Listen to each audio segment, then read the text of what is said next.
भारत में corona virus के खिलाफ प्रभावी वैक्सीन के लिए काम शुरू कर दिया था।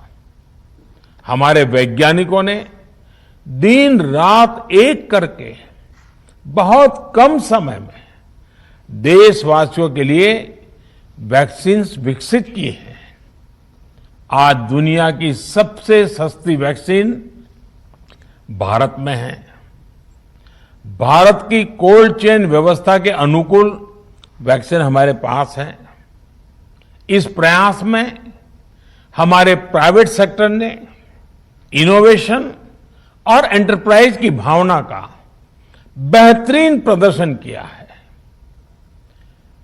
वैक्सीन्स की अप्रूवल्स और रेगुलेटरी प्रोसेसेस को फास्ट ट्रैक पर रखने के साथ ही सभी साइंटिफिक और रेगुलेटरी मदद को बढ़ाया गया है। यह एक टीम एफर्ट है जिसके कारण हमारा Bharat 2 made in India vaccine के साथ दुनिया का सबसे बड़ा टीकाकरण अभियान शुरू कर पाया। टीकाकरण के पहले चरण से ही गति के साथ ही इस बात पर जोर दिया गया कि ज्यादा से ज्यादा क्षेत्रों तक, जरूरतमंद लोगों तक वैक्सीन पहुंचे।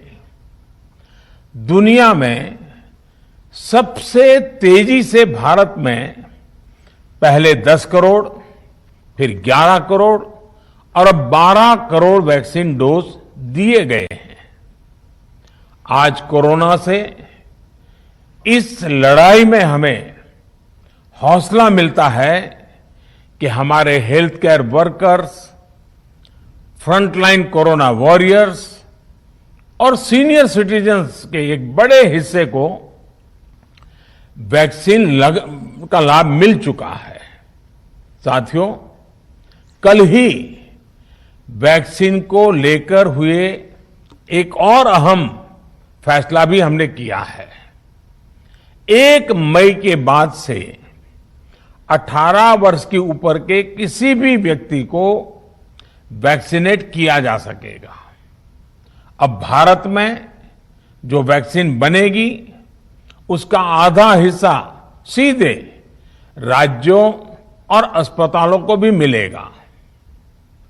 इस बीच गरीबों, बुजुर्गों, निम्न मध्यम वर्ग के लोग, 45 वर्ष की आयु के ऊपर के व्यक्तियों के लिए केंद्र सरकार का जो वैक्सीन कार्यक्रम चल रहा है वो भी उतनी ही तेजी से जारी रहेगा।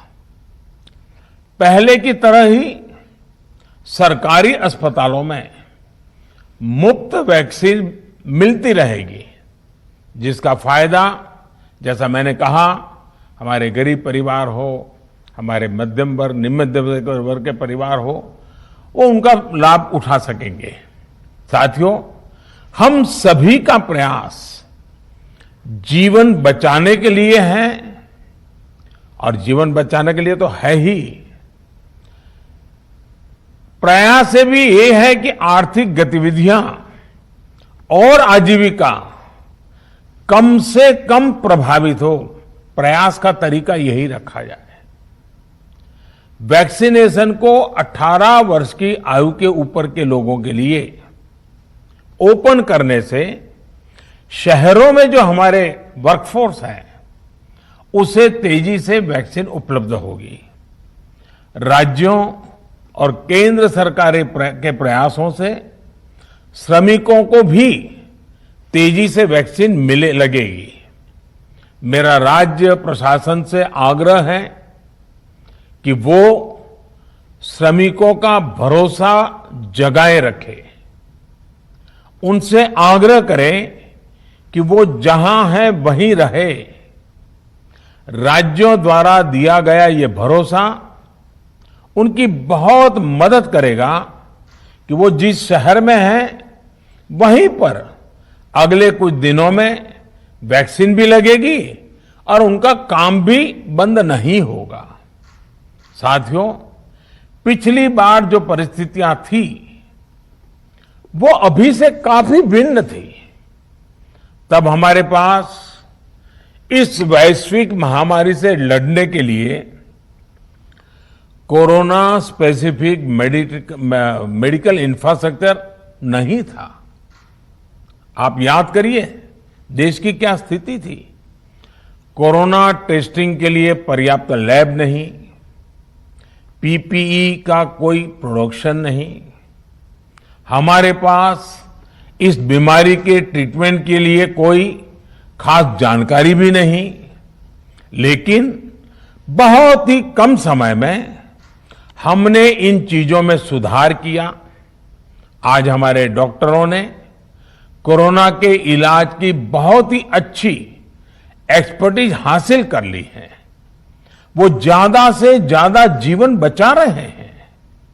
आज हमारे पास बड़ी मात्रा में पीपीई किट्स हैं, लैब्स का बड़ा नेटवर्क है और हम लोग टेस्टिंग की सुविधा को निरंतर बढ़ा रहे हैं। साथियों, देश ने कोरोना के खिलाफ अब तक बहुत मजबूती से और बहुत धैर्य से लड़ाई लड़ी है। इसका श्रेय आप सभी को, सभी देशवासियों को ही जाता है। अनुशासन और धैर्य के साथ कोरोना से लड़ते हुए आप देश को यहां तक लाए हैं। मुझे विश्वास है जन भागीदारी की ताकत से हम कोरोना के इस तूफान को भी परास्त कर पाएंगे। आज हम अपने चारों ओर देख रहे हैं कि कैसे कई लोग, कई सामाजिक संस्थाएं जरूरतमंदों तक मदद पहुंचाने में दिन रात जुटे हैं। दवाई पहुंचाना हो, खाने या रहने की व्यवस्था करनी हो, लोग पूरे मनोयोग के साथ काम कर रहे हैं। मैं इन सभी के सेवा भाव को आदरपूर्वक नमन करता हूं और देशवासियों से अपील करता हूं कि अधिक से अधिक मात्रा में इस संकट की घड़ी में देशवासी आगे आएं और जरूरतमंदों तक मदद पहुंचाएं। समाज के पुरुषार्थ और सेवा के संकल्प से ही हम ये लड़ाई जीत पाएंगे। मेरा युवा साथियों से अनुरोध है कि वो अपनी सोसाइटी में, मोहल्ले में, अपार्टमेंट्स में छोटी छोटी कमेटियां बनाकर कोविड अनुशासन पालन करवाने में मदद करें। हम ऐसा करेंगे तो सरकारों को न कभी कंटेनमेंट जोन लगाने की जरूरत पड़ेगी, न कर्फ्यू लगाने की जरूरत पड़ेगी और लॉकडाउन का तो सवाल ही नहीं उठता है, आवश्यकता ही नहीं पड़ेगी। स्वच्छता अभियान के समय देश में जागरूकता फैलाने के लिए मेरे बाल मित्रों ने बहुत मदद की थी। छोटे छोटे बालक, 5वीं, 7वीं, 8वीं, 10वीं में पढ़ने वाले, उन्होंने घर के लोगों को समझाया था, मनाया था। उन्होंने बड़ों को भी स्वच्छता का संदेश दिया था। आज मैं फिर अपने बाल मित्रों से एक बात विशेष तौर पर कहना चाहता हूं। मेरे बाल मित्र, घर में ऐसा माहौल बनाइए कि बिना काम, बिना कारण घर के लोग घर से बाहर न निकले। आपकी जीत बहुत बड़ा परिणाम ला सकती है। प्रचार माध्यमों से भी मेरी प्रार्थना है कि ऐसे संकट की घड़ी में वो लोगों को सतर्क और जागरूक करने के लिए जो प्रयास कर रहे हैं उसे और बढ़ाएं। इसके साथ ही इसके लिए भी काम करें कि डर का माहौल कम हो सके, लोग अफवाह और भ्रम में न आए। साथियों, आज की स्थिति में हमें देश को लॉकडाउन से बचाना है। मैं राज्यों से भी अनुरोध करूंगा कि वो लॉकडाउन को अंतिम विकल्प के रूप में ही इस्तेमाल करें। लॉकडाउन से बचने की भरपूर कोशिश करनी है और माइक्रो कंटेनमेंट जोन पर ही ध्यान केंद्रित करना है। हम अपनी अर्थव्यवस्था की सेहत भी सुधारेंगे और देशवासियों की सेहत का भी ध्यान रखेंगे। साथियों, आज नवरात्रि का आखिरी दिन है। कल रामनवमी है और मर्यादा पुरुषोत्तम श्री राम का हम सभी को यही संदेश है कि हम मर्यादाओं का पालन करें। कोरोना के इस संकट काल में कोरोना के बचने के जो भी उपाय है, कृपया करके उनका पालन 100% करिए। दवाई भी कड़ाई भी, इस मंत्र को कभी भी भूलना नहीं है। ये मंत्र जरूरी है, वैक्सीन के बाद भी जरूरी है। रमजान के पवित्र महीने का भी आज 7वां दिन है।